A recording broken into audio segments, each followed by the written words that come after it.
Welcome back to part 9 of my top 100 board games of all time so far. Today we have numbers 20 to 11, so really that upper echelon of top games. I could muse about what's coming, but you guys are here to see the games, so let's get to it. Number 20, Article 27. This is a negotiation game, plain and simple. Every player is a member of the United Nations Security Council. You are working to get your issues passed in a bill, and you have veto power at the end. So if you don't like it, you can veto, pay 5, and you're good. But if the bill passes, you get points based on colors that you're given, and then you have long-term objective in the game, and it's kind of this balance of, I know that red is only worth 1, but red is my symbol that I need long-term, and that's worth a lot to me. So even though I know it's going to be more points to other people, I really want to get it, but maybe I'll kind of hem and haw and go, I don't know that I really need it. See what I can get from other people. So lots of things you can do. You can bribe people to do many, many things, and very interesting negotiation game, and I like it. So there you go. Number 19 is Codenames, the party game that took, 2015 and early 2016 by storm. It's words, but it's all about connecting words, and I think it hit a very good note with me and my group. We all kind of strive to find connections in life, and I don't want to get super philosophical, but this game does it in a really fun and interesting way, and it's this kind of challenge of how do you think, how do you, how well do you know how your clue giver thinks, and when they say animal 2 and there's 3 animals on the board, which ones are they talking about? Yeah, it's tricky, but I like Codenames. It's very interesting. I probably overplayed it early on, got burnt out on it a little bit, but bring it out with some fresh groups of people, even some of the people that I burned out on it with, and we still have a lot of fun. So Codenames way up there, and I love that game. Number 18, Pandemic. Now, this is probably the first true co-op game that I ever played. I came into co-ops late. Didn't get to play Lord of the Rings or Shadows until after this. But Pandemic just works. It presses the right buttons for me. You are trying to cure 4 diseases. You're working in a team. You have cards to do all these things. It's a tough balance. The game works well. Oftentimes it comes down to the end, those last few actions of, are we going to make it? Well, maybe let's see how the deck comes, how those city polls come out. If we don't draw this city, we're going to make it. And if we do, then we lose. Lots of games come down, that great tension in the game. Pandemic, excellent co-op, well designed. On the Brink is a great expansion. That's all I have for it. Don't need the others. Would definitely play the others, but I enjoy what I have. So, Pandemic, great co-op. Number 17, Splendor. This game is one that really does challenge me. It's pretty simple. Each turn you are collecting gems, or buying a card with the gems you've collected, or reserving a card and taking a wild gem. Pretty simple mechanics. But the way in which you choose to get gems, what cards you're going to go after, how you best go after the goal that everyone has of get 15 points, it changes. And yeah, there are some strategies that work out well. kind of two main paths. Get a bunch of cheap cards, have a bunch of cards that give you discounts, and buy all the stuff. Or save up, just get point cards, minimize your purchases, but do it with a bunch of gems. It's kind of both dynamics, and they seem to work out pretty well. This game was well play tested. I have the Splendor app, and they've been working in some different things, some multicolored cards and some double gem cards. I am really excited about the possibility that those could come out for Splendor. And if they did, I think that would be a great addition to the game because the game needs some variety of cards. And I would love to see those. So maybe that comes out, but between the board game of Splendor and the app with challenges, I really enjoyed this.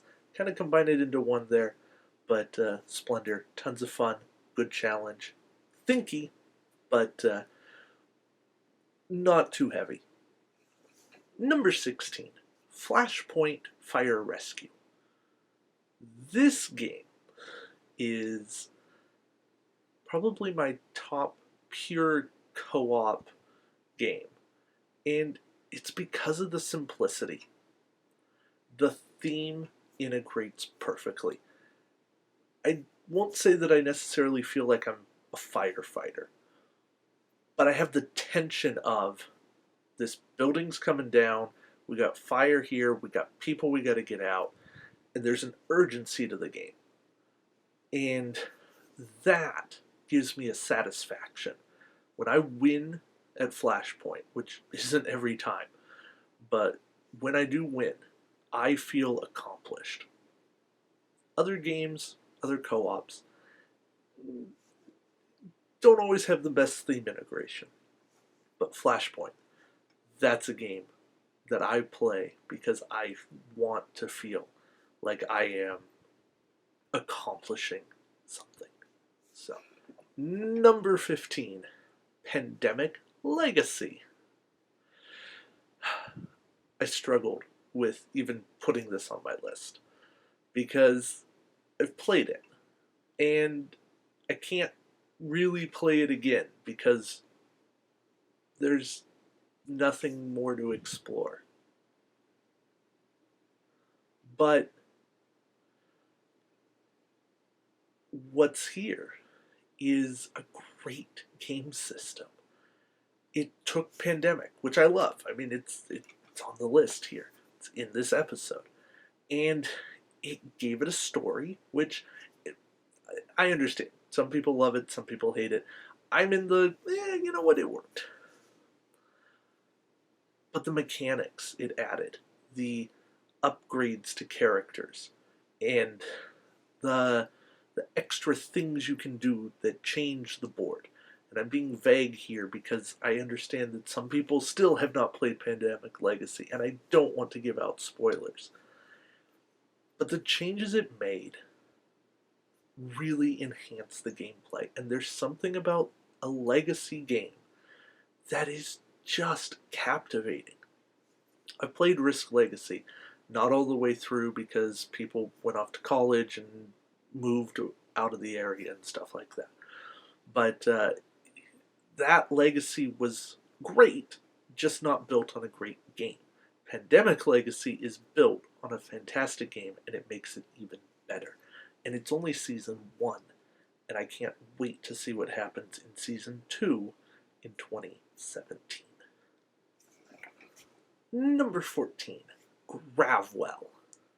So, take a game that's very simple. Play a card, move towards the closest ship. Typically, you move forward, but every so often, plans change. And then you move backwards.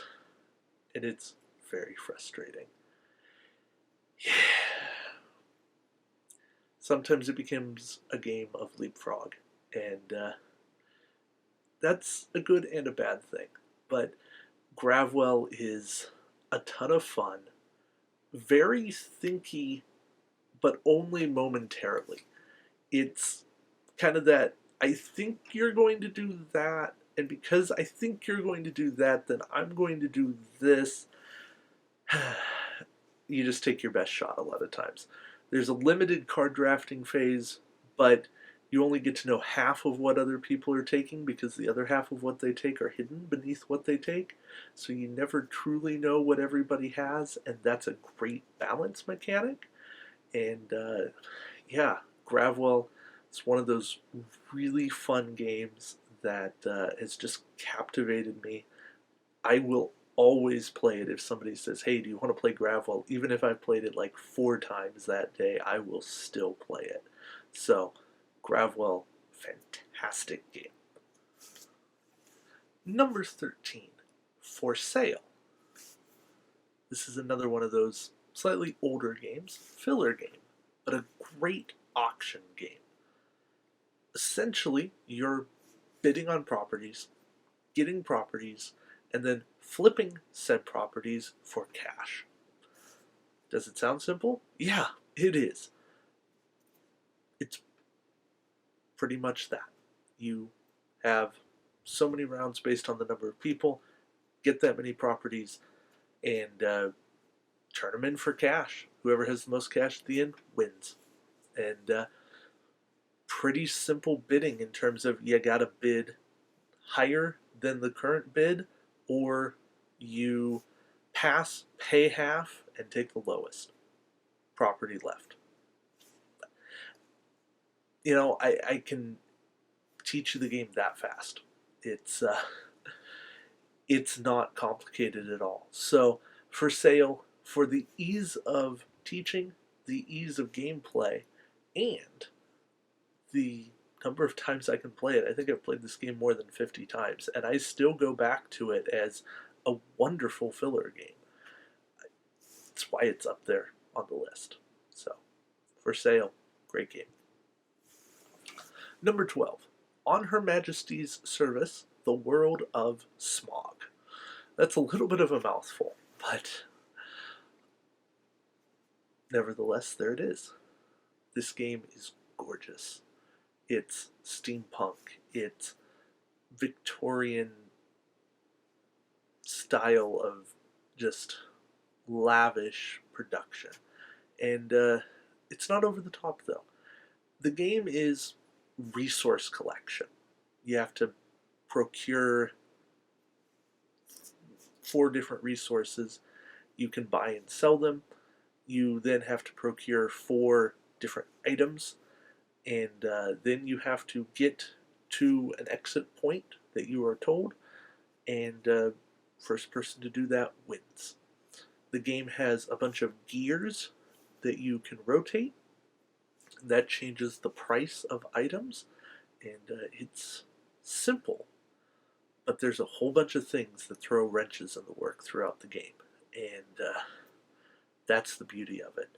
I feel like I have yet to truly explore the depth of the game because all of the NPCs change it, all of the different cards change the way the game works, and the way each player chooses to do different actions change the way that the game works. So, Smog, as I like to shorten it to, oh, a game I want to keep playing and truly explore what it has to offer. Number 11, Spectre Ops. I really like this game. It is not perfect, but the feeling you get trying to run away from people when they are chasing you down, or the feeling you get when you are trying to chase down the agent as one of the hunters. Oh, this game has tension. This game has momentum shifts and so many hard things to work out. I have seen both sides win. I have won as both sides. I have lost as both sides. It's a challenge. And that's a really good thing. The game is sometimes long because people take forever. But I like it more and more every time I play it. And I want to keep on playing it. I think I'm burning some people out on it. I think some people have kind of decided that they don't love it, but that's okay. I'll find more people to play it with. Uh, that's Spectre Ops. And that's number 11, the last game for this video. So tomorrow, we get to come back and have the top 10. What's there? Well, I know. And I want to share it with you. So please, come on back and see what there is. Until then, we'll see you around the shipyard. Take care, guys.